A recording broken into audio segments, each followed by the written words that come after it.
প্রথমে ধন্যবাদ জানাই সুদীপ বাবুকে এবং আমার সাথে প্রদেশ নেতৃত্ব। শুভ সকাল সাংবাদিক আপনারা যারা আছেন, আমাদের আহ্বানের সাড়া দিয়ে আজকে সকাল সকাল আমাদের কার্যালয়ে আসার জন্য। আমরা গত কয়েকদিন আগে 27শে নভেম্বর আস্তাবল ময়দানে একটা পার্টির যে জমায়েত হয়েছিল, সেই জমায়েতে যে সমস্ত বক্তব্য বক্তাদের মাধ্যমে উঠে এসছে, সেই সম্পর্কে আমাদের পার্টির কিছু কিছু ক্ষেত্রে প্রতিক্রিয়া দেওয়ার জন্য আমরা আজকে এখানে আপনাদের আহ্বান করেছি। আমাদের প্রথম কথা হচ্ছে, সেখানে ওয়ান নর্থ ইস্ট বড়ভাবে লেখা ব্যানারের মধ্যে দেখেছি, কিন্তু বাকি আমরা দেখলাম পার্টির পতাকা, নেতৃত্ব বেশিরভাগ তিপ্রা মথা দলের। যদিও দু তিনটা রাজ্যের, মেঘালয়, আসামের কিছু আঞ্চলিক দলের নেতৃত্ব সেখানে উপস্থিত ছিলেন। যে জমায়েত তারা করেছে, তারা কি বলতে চেয়েছে, কি বার্তা দিতে চেয়েছে, তারাই বুঝবেন। পতাকা তিপ্রা মথার বলছে ওয়ান নর্থ ইস্ট। এই জায়গায় আমরা বলতে চাই যে আমরা যে বরাবর বলে থাকি, আঞ্চলিক দল কখনোই স্থায়ী হতে পারে না। এক দুটা ইস্যুকে, সেন্টিমেন্টকে কাজে লাগিয়ে একটা সময়ের জন্য দল গঠন করা হয় এবং সেই সমস্যা, দাবি বা ইস্যুকে সামনে নিয়ে আন্দোলন করার পরে যদি দেখা যায় যে তাদের পক্ষে সেই প্রতিশ্রুতি সাধারণ মানুষকে ভুল বুঝিয়ে বা স্বপ্ন দেখিয়ে ক্ষমতা অর্জনের পরে যখন দেখা যায় আর সম্ভব হচ্ছে না সেই পুরানো কথা বলে, তখন আবার নতুন দল তৈরি করার প্রবণতা আমরা বিশেষ করে উত্তর পূর্বাঞ্চলে আঞ্চলিক দলগুলির মধ্যে আমরা লক্ষ্য করি। হয়তোবা ওই দিনের জমায়েত এরকমই একটা প্রচেষ্টা। আমরা কয়েক বছর আগে, বিশেষ করে 2021-এ এডিসি নির্বাচনে জয়লাভের পর থেকে আমরা তিপ্রা মথাকে চিনি। তাদের প্রথম বক্তব্য কি ছিল? তিপ্রাসা এবং থানসা। তিপ্রাসার কল্যাণ, তিপ্রাসার সার্বিক বিকাশ উন্নয়নের জন্যই তাদের এই দল বলে তারা মানুষকে বুঝিয়ে এডিসির ক্ষমতায় তারা বসেছিল। বলেছিল 10 তারিখ রেজাল্ট যদি হয়, 11 তারিখ তারা গ্রেটার তিপ্রাল্যান্ডের জন্য সেখানে বিল আনবে এবং 1 বছরের মধ্যেই তারা তিপ্রাল্যান্ড আদায় করে দেখাবেন। আজকে এডিসির প্রায় 5 বছর শেষে ওই তিপ্রাল্যান্ড যে শব্দ, সেটা যেমন তাদের ডিকশনারি থেকে মুছে গেছে, তাদের মূল যে দাবি গ্রেটার তিপ্রাল্যান্ড, সেটা যেহেতু তারা নিজেদের ইস্তেহারে, নির্বাচন ইস্তেহার 2023 বিধানসভায় এবং তিপ্রাসার যে একটা পরিচয় নিয়ে তারা শুরু করেছিল, সেটাও তারা ধরে রাখতে পারেনি। কারণ 22 জন বাঙালি বিধানসভা নির্বাচনের সময় প্রার্থী দেওয়ার পরে ত্রিপুরার মানুষ যখন বুঝতে পারল আসলে এই পার্টি শুধু তিপ্রাসার জন্য না, অনেক সময় বাঙালি বিরোধী কথাবার্তা যেমন বলে তিপ্রাসাদেরকে তাদের দলে টানার জন্য, আবার তিপ্রাসার জন্য যে কথা বলেছিল গ্রেটার তিপ্রাল্যান্ড, সেটাও তারা তাদের ডিকশনারি থেকে মুছে দিয়েছিল এডিসি ক্ষমতা দখলের পরে। এবং 2023 ইস্তেহারের সময় আমরা সেটা লক্ষ্য করলাম এবং 22 জন ক্যান্ডিডেট দেওয়ার মাধ্যমে। এই জায়গায় গিয়ে তীব্রমথার পরিচয়ে তাদের আর রাজনৈতিক কার্যকলাপ কন্টিনিউ করা, চালিয়ে যাওয়ার মতো হয়তোবা তাদের আর ক্ষমতা নেই, মানুষের কাছে যেতে তাদের ভয় হচ্ছে। তার জন্য এখন নানা ধরনের বাহানা তারা দেখানোর চেষ্টা করছে। এই জন্যই এখন তারা বলছে ওয়ান নর্থ ইস্ট। তার অর্থ কি দাঁড়ায়? পুরো উত্তর পূর্বাঞ্চলের কিছু কিছু ব্যক্তি যারা বিভিন্ন সময় বিভিন্ন দল গঠন করে ব্যর্থ হয়েছে, তাদেরকে নিয়ে আবার একটা নতুন দল করে ত্রিপুরা সহ উত্তর পূর্বাঞ্চলের মানুষকে বোকা বানানোর চেষ্টায় তারা আছে। 27 তারিখের যে জমায়েত, সেখানে আমরা দেখলাম বিভিন্নভাবে সুরসুরি, জাতিগত সুরসুরি দেওয়ার তারা চেষ্টা করেছে। বলেছিল আগরতলা ত্রিপুরার মালিককে আমরা সেদিন দেখাবো, এবং যেভাবে আমরা হিন্দি সিনেমাকেও হার মানিয়েছে, আমাদের কিছু জনজাতি যুবক যেভাবে আওয়াজ করেছে উলুলুলু, আমি দেখেছি। এটা ওই জঙ্গলি মুভি একটা আছে ফিল্ম ইন্ডাস্ট্রি মুম্বাই, সেখানে দেখেছিলাম আমরা ছোটকালে ছাত্র জীবনে। এরকম আচরণ কেউ কেউ বলছে দেখো এখন আগরতলার মালিককে। এটা সম্পূর্ণভাবে জনজাতি বাঙালি আমাদের উভয় সম্প্রদায়ের মধ্যে একটা বিভেদ তৈরির চেষ্টা। ঠিক আছে, গণতান্ত্রিক অধিকার আছে, জমায়েত করতেই পারো, কিন্তু এরকম উস্কানিমূলক কথাবার্তা এটা একেবারে উচিত না। কথাবার্তা সবটাই বিরোধিতা আমরা দেখতে পাচ্ছি। সব এক সময় এক রকমের কথা বলি। যেমন প্রদ্যুৎ বাবু, ওনার বক্তব্য থেকে আমি শুরু করছি। আম কে মনোক্রিয়া,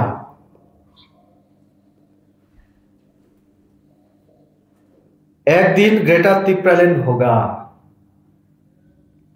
बांग्लादेश को औकात दिखाने के लिए मैंने ग्रेटा तिप्रालैंड मांगा। এটাও বলেছেন তিনি। তাহলে গ্রেটা তিপ্রালैंड কেন দরকার, সেই যুক্তি দিতে গিয়ে তিনি যে বিভিন্ন সময় বিভিন্ন কথাবার্তা বলেন। ত্রিপুরার মানুষ যথেষ্ট রাজনৈতিক সচেতন। আমি শুধু বলবো যারা তিপ্রা মাথা করছেন, আপনারা একটু গভীরভাবে চিন্তাধারা করুন, বুঝতে পারবেন ওনার রাজনৈতিক মাকসাদ, উদ্দেশ্য কি। থানচা তিপ্রাসা যখন কোথাও জাতিগত দাঙ্গার পরিবেশ তৈরি হয়, তিনি মুখ বন্ধ করে রাখেন। থানচা হবে? থানচা ওনার দলের মধ্যেও নেই। থানচা ওনার দলের দ্বারা তিপ্রাসাদের মধ্যেও থানচা করার কোনো উদ্যোগ আমরা দেখিনি আজ পর্যন্ত। না হলে আমাদের সঙ্গেও একসঙ্গে সরকার চালাচ্ছে, আমরা সরকার চালাচ্ছে, তারপরেও एडीसी में घुसने नहीं दूंगा, ये सही है? গণতান্ত্রিক দেশ। আপনি তো 10 বার দিনে সংবিধানের কথা বলেন। সংবিধানটা না হয় আমরা জানি না, কম জানি। আপনি তো দাবি করেন ভালো সংবিধান জানেন। তো যে সংবিধানে লেখা আছে এই দেশটা এখন গণতান্ত্রিক দেশ, ভারতবর্ষ এবং ত্রিপুরা একটা অঙ্গরাজ্য, সেখানে আপনি বিজেপির মতো দলকে এবং অন্যান্য দলকে এডিসির মধ্যে আপনি ঢুকতে দেবেন না, এই হুমকি আপনার মুখ থেকে এটা শোভা পায়? তো কাজে তাদের বক্তব্য বিভিন্ন সময় বিভিন্ন রকম স্ববিরোধিতামূলক। আরো আমি বলছি, প্রদ্যুৎ বাবু উনি যদি নামটা বলে দিতেন আমি খুশি হতাম। বলেছেন মিনিস্টার নেই রাং আছে। একটা কথার মধ্যেই দেখবেন মিনিস্টার নেই রাং আছে। মিনিস্টার ইংরেজিতে হয়ে গেল, নি মানে আবার কম বড়, রাং আছে আবার বাংলা হয়ে গেল। মিনিস্টার নেই রাং আছে, চিনি হিম্মত হে। উনি যদি শুধু ককবরকে বলতেন খুশি হতাম, ককবরবাসী হিসাবে। না হলে শুধু হিম দিতেই বলতেন। মিনিস্টার নেই রাং আছে, চিনি হিম্মত আছে। হিম্মত সবারই আছে। আপনি তো রাজা দাবি করেন, তো আপনার তো হিম্মত আরো থাকতেই পারে, কিন্তু এটা গণতান্ত্রিক। আর আপনি একজন কোনো মন্ত্রীর বিরুদ্ধে আঙ্গুল যখন তোলেন তখন ওনার নাম বলে দেওয়া উচিত। এই মিনিস্ট্রিতে আপনারও দুজন মিনিস্টার আছে, তাহলে কোন মিনিস্টারের কথা বলছেন? অনিমেষ বাবুর কথা না বিশ্বকিতু বাবুর কথা? তারাও তো মিনিস্ট্রিতে আছে।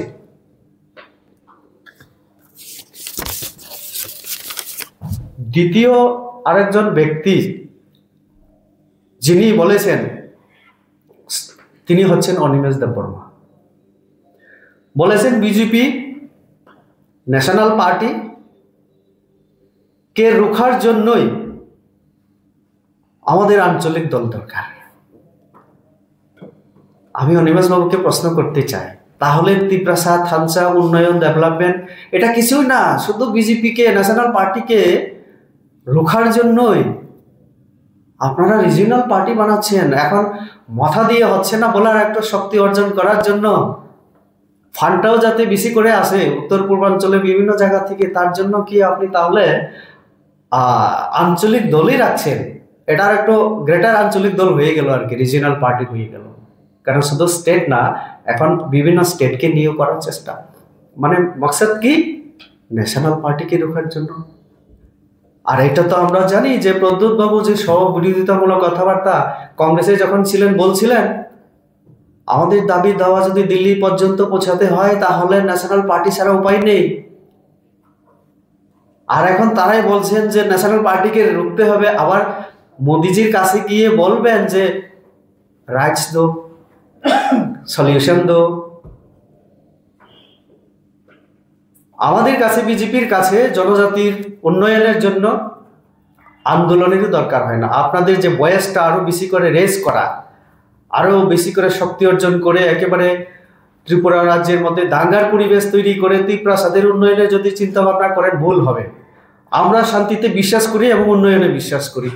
আন্দোলন ছাড়াই আমরা ত্রিপ্রাসাদের উন্নয়নের জন্য বদ্ধপরিকর, এটাও আমি বলে রাখছি। তার জন্য এই যে অনিমেষ বাবু থেকে প্রদ্যুৎ বাবুরা যে বলেন না ন্যাশনাল পার্টিকে রোখার জন্য একমাত্র আঞ্চলিক দল, তাহলে আপনারা দুজন আগে মিলে ঠিক করুন। কংগ্রেসে থাকতে এক কথা, এখন আঞ্চলিক দলে আরেক কথা। এটা কেমন কথাবার্তা? সেই দিন আরেকটা জিনিস আমি লক্ষ্য করলাম, পুরোকে অনেক সময় ভুল বোঝানোর চেষ্টা করা হয়। প্রশ্ন করা হয় যে বিজেপি ক্ষমতায় এসে ত্রিপ্রাসাদের কি লাভ হয়েছে। তো বলতে গেলে অনেক কিছু বলতে হয়, তো তার মধ্যে অনেক কাজ আমরা ত্রিপ্রাসাদের জন্য, জনজাতিদের জন্য করেছি। তার মধ্যে যে প্রশ্ন আপনার রাজ পরিবার বা আমাদের প্রদ্যুৎ বাবু, তাদের পরিবারেরও লাভ হয়েছে। যেমন দেখুন, উনি এই যে 27 তারিখ জনসভায়, সেই দিন ছিল কৃত বিক্রম কিশোর মাণিক্য বাহাদুরের জন্মদিন বা মৃত্যুদিন। শ্মশানেও গেছেন ওনারা, শ্মশানে গিয়ে মাল্যদান করে তারপরে আশীর্বাদ নিয়ে এসছেন, এ কথা ভাষণে বলেছেন। কিন্তু ওটা ছাড়া কি কখনো প্রদ্যুৎ বাবু আমি কৃত বিক্রম কিশোর মাণিক্য বাহাদুরের ছেলে এই কথা বলতে সাহস করেছেন? উনি করেননি।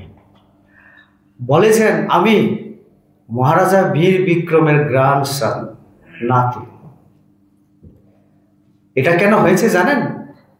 ওনার বাবার পরিচয়ের চাইতে ওনার দাদুর পরিচয়ে উনি পরিচিত হতে চান বেশি, গর্ববোধ করেন বেশি।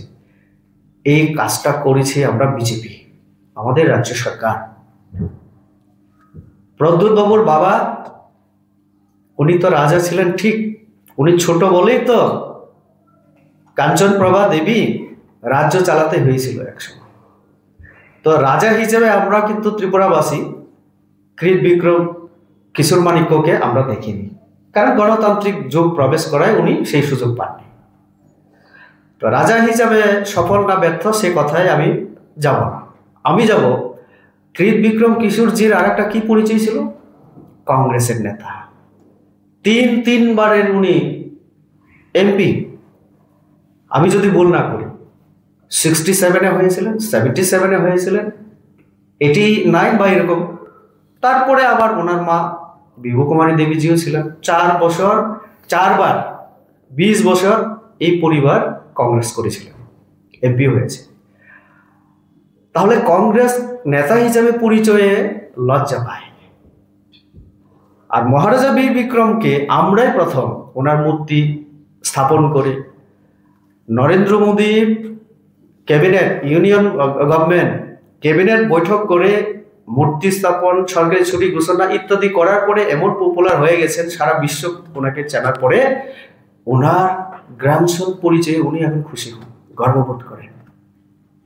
তো বিজেপি আসার পরে যদি সব থেকে বেশি লাভ হয়ে থাকে জনজাতি, সাধারণ আম জনতা তো হয়েছে, তার চাইতে সব থেকে বেশি হয়ে থাকলে রাজপরিবারও, আমি এই কথা আগে বলেছি, আজকেও বলছি আপনার প্রশ্নের উত্তরে।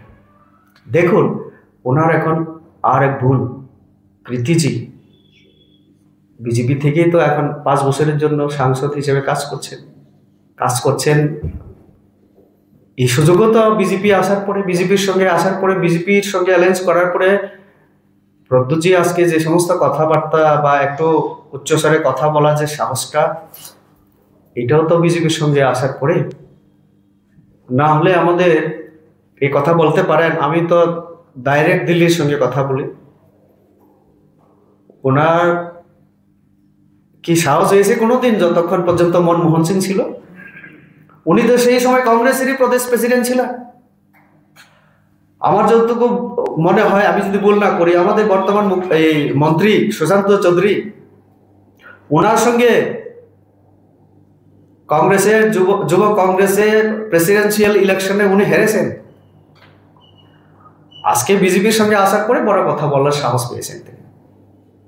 তো কাজে সব থেকে বেশি যে লাভবান হয়ে থাকে রাজপরিবার, জনজাতিদের তো লাভ হয়েছে। মুখ্যমন্ত্রী একটু আগে যে কথা বিমলবাবু বলছিলেন, 28-এর মুখ্যমন্ত্রী জিষ্ণুদেব বর্মন জি আজকে তেলেঙ্গানায় আমাদের মহামান্য রাজ্যপাল হিসেবে কাজ করছে। এটা কি তাদের দাবি ছিল না আন্দোলন করেছি আমরা জনজাতি? এটা বিজেপি। যোগ্য ব্যক্তিকে যোগ্য সম্মান দিতে বিজেপি জানে। আর জনজাতি মুখ্যমন্ত্রী হলে সব সমস্যার সমাধান হয় না। দশরথ বাবু মুখ্যমন্ত্রী হয়েছিলেন, দেখেছি। আর এডিসিতে সবই তো আমরা তীব্রাসাহিত্য, তো এডিসির অবস্থা দেখুন না। বিপ্লব দেব এবং ডক্টর মানিক সাহা উনি বলেছেন বিমল বাবু যে বাঙালি মুখ্যমন্ত্রী হলেও আমাদের জনজাতি এবং বিজেপি যে সমস্ত আমরা দাবি দাওয়া করেছি জনজাতিদের স্বার্থে, এডিসির স্বার্থে, সার্বিক বিকাশের স্বার্থে, সবটাই ক্যাবিনেটে ডিসিশন নিয়ে আমরা কেন্দ্রের কাছে পাঠিয়ে রেখেছি। যে সময় বিল আসবে আমাদের সেখানে আমরা দেখেছি আনন্দ শর্মাজি যখন স্ট্যান্ডিং কমিটির চেয়ারম্যান ছিলেন, আমিও মেম্বার ছিলাম পার্লামেন্টের, রাজ্যসভার সদস্য হিসেবে উনি উপস্থাপন করেছেন, তার কপি আমার কাছেও আছে। আমরা যে সমস্ত পাঠিয়েছি হুবহু সবটাই গ্রহণ করেছে কেন্দ্রীয় সরকার এবং ড্রাফটিং কমিটি। এখন সেইগুলি নিয়ে আমিও কথা বলেছি, 50টা সিটের কথা আমি প্রথম এডিসিতে, আমার আগে কেউ বলেনি। আপনারা রেকর্ড দেখুন, অন্তত 3-4 বার আমি পার্লামেন্টে দাঁড়িয়ে কথা বলেছি। তো যখন হবে, কেন হচ্ছে না তার কারণ কেন্দ্রীয় সরকার চাইছেন উত্তর পূর্বাঞ্চলে যে 10টা এডিসি অটোনমাস ডিস্ট্রিক্ট কাউন্সিল তাদেরকে সমান ক্ষমতা দেওয়ার জন্য। আর কোনো রাজ্য সরকারের সঙ্গে বিরোধ করে সেটা সম্ভব না। তার প্রমাণ ওই মেঘালয়েতে জনজাতি মুখ্যমন্ত্রী, জনজাতির জন্যই সেটা হচ্ছে, কিন্তু মুখ্যমন্ত্রী জনজাতি হলেও রাজ্য সরকার সেখানে আপত্তি জানানোতে সেটা দেরি হয়ে আছে। ধন্যবাদ। 2026 সালে কি আপনারা এককভাবে? আমি দেখেছি, আপনাদের অবশ্যই মনে আছে সিএবি, সিটিজেনশিপ অ্যামেন্ডমেন্ট বিল। আমি সেই সময় পার্লামেন্টের সদস্য হিসেবে আমার পার্টি হুইপ জারি করায় আমি বিজেপির সাংসদ হিসেবে আমি সিএবির বিলে ভোট দিয়েছিলাম। সেই সময় উগ্রপন্থী থেকে শুরু করে আঞ্চলিক দলগুলির অনেক লোক ফোন করে বিভিন্নভাবে হুমকি আমাকে দিয়েছিল। তার মধ্যে দিয়ম থাই, যার আসল নাম উৎপল দেববর্মা, উনি সেদিন ভাষণ দিয়েছেন। 2641 জন ওনার ফলোয়ারকে নিয়ে উনি এই পার্টিতে যোগদান দিয়েছেন বলে ভাষণ রেখেছেন। পতাকা কার হাত থেকে নিয়েছে? প্রদ্যুৎ বাবুর হাত থেকে। এবং তিনি বলেছেন রাজনীতিতে আজকে যোগদান করছি, আপনারা ভাববেন না রাজনীতি আমি 1997 থেকে, যেদিন থেকে উনি টিএসএফ এর লিডার হিসেবে কাজ করেছেন, পরে আন্ডারগ্রাউন্ডে চলে গিয়ে মাস কিলিং এর মাস্টার মাইন্ড ছিলেন। সেই দিন এই সভায় যোগদান করেছেন এবং খুব মানে খুশির মেজাজে প্রদ্যুৎবাবু ওনাকে গ্রহণ করেছেন। এটাও একটা মানে দেখার মতো দৃশ্য সেই দিনের। এই দিয়মথায় আমাকে মেল করেছিলেন সামাজিক বয়কট করার জন্য, আমাকে সেম কথা বলেছিলেন মথারণের নেতৃত্বরা, আমাকে মারার জন্য হুমকি দিয়েছিলেন যারা আজকে ওই দিন সেখানে তারা যোগদান করেছে। তো কাজে এই যে ওয়ান নর্থ ইস্ট আমরা বলবো, সেই দিন এখানে যে তারা জনসমাবেশ করলো, এখন তিপ্রা মথা হিসাবে তাদের বলার কিছু নেই। গ্রেটা তিপ্রাল্যান্ড কেন্দ্রীয় সরকারের সঙ্গে যে এগ্রিমেন্ট স্বাক্ষরিত হয়েছে সেখানেও উল্লেখ নেই তিপ্রাল্যান্ডের। তাহলে প্রদ্যুৎ বাবুরা যে বলেন যে কবি না কবি হোগা, 5 साल में नहीं होगा तो 10 साल में होगा, कभी ना कभी होगा, তো পরিষ্কার করে বলা উচিত। একটা আপনারা ইস্তেহারের মধ্যে রাখেন না, বাদ দিয়ে দিলেন, অন্যদিকে কবি না কবি হোগা। এইভাবেই কি আরো 10-15 বছর রাজনীতি করার পরে আবার ভুল করলাম এই কথা বলবেন? তো কাজে ত্রিপুরার মানুষকে আমাদের প্রদেশের তরফ থেকে আজকে আপনাদের মাধ্যমে আমরা অনুরোধ করতে চাই, এরকম যে সমস্ত দল তিপ্রাসাদেরকে নিয়ে রাজনীতি করে এই রাজ্যের মধ্যে যে শান্তির পরিবেশ এখন আমাদের রাজ্য সরকার ডক্টর মানিক সাহার নেতৃত্বে যেভাবে এবং দেশের প্রধানমন্ত্রী যেভাবে কাজ করছেন, তাতে পুরো দেশ এখন এক হচ্ছে। আমরা যখন নেশন ফার্স্ট বলি তখন তো একটা ভারতের কথাই বলছি না। আর এই উত্তর পূর্বাঞ্চলকে আজকে যেভাবে পৃথিবী এবং ভারতবর্ষের অন্যান্য রাজ্যের মানুষ চিনতে পেরেছে, ত্রিপুরা কোথায়, আসাম কোথায়, এই যে পরিচিতি আমাদের আরো 10-11 বছর আগে তো ছিল না। মানুষ, আমরা যখন কলেজে পড়তাম, যখন ছাত্র অবস্থায় বাইরে যেতাম, আমাদেরকে জিজ্ঞেস করা হতো কাহা সে, আমরা যখন বলতাম আগরতলা আছে, ত্রিপুরা আছে, ये আগরতলা কাহা है, आसाम में है या कहाँ है। तो সেই জায়গা থেকে আজকে त्रिपुरा আগরতলা বললেই বলে अच्छा अच्छा डॉक्टर मानिक शाह जी सीएम है वहां का, उग्रवादियों का एक्टिविटीज नहीं रहा, पीसफुल स्टेट हो गया। এবং উন্নয়নের ক্ষেত্রে এই রাজ্য ছোট হলেও টাকা দিচ্ছে বড় রাজ্যগুলিকেও, 100% আজকে সাক্ষরতায়, পরিকাঠামোর দিক থেকে অনেক উন্নয়ন হচ্ছে। তো এই নর্থ ইস্ট এমনিতেই মোদিজির মাধ্যমে তার পরিচিতি, তার একতা বা ইউনিটি আগের তুলনায় বহুগুণ বেড়েছে। তাহলে আপনারা নর্থ ইস্ট কথা বলে, ওয়ান নর্থ ইস্ট কথা বলে কোন কথা আপনারা বলতে চাইছেন? তো কাজে আপনাদের কথাবার্তায়, আপনাদের নীতিতে উন্নয়ন, স্কুল, কলেজ এইসব তো কিছু নেই, শুধু ক্ষমতার লোক। এডিসিতে 5 বছর ধরে কি করছেন? অডিট তো করান আগে। সাংবিধানিক একটা পদ, অডিটর জেনারেল অ্যান্ড কন্ট্রোলার, ওনাকে চিঠি লিখতে বাধ্য হয়েছে আমাদের রাজ্যপালকে। ত্রিপুরা এডিসিতে আর্থিক শৃঙ্খলা নেই, অডিট হচ্ছে না। তাহলে এটাও একটা সাংবিধানিক ব্যবস্থা যে বাজেট হওয়ার পরে, স্যাংশন হওয়ার পরে টাকা যখন খরচা হয়, কত হলো মানুষের জন্য, স্কুলের ক্ষেত্রে, রাস্তার ক্ষেত্রে, তার হিসাব দিয়ে আবার টাকা আনতে হয়। আমাদের রাজ্য সরকারকেও আনতে হয় সেভাবে।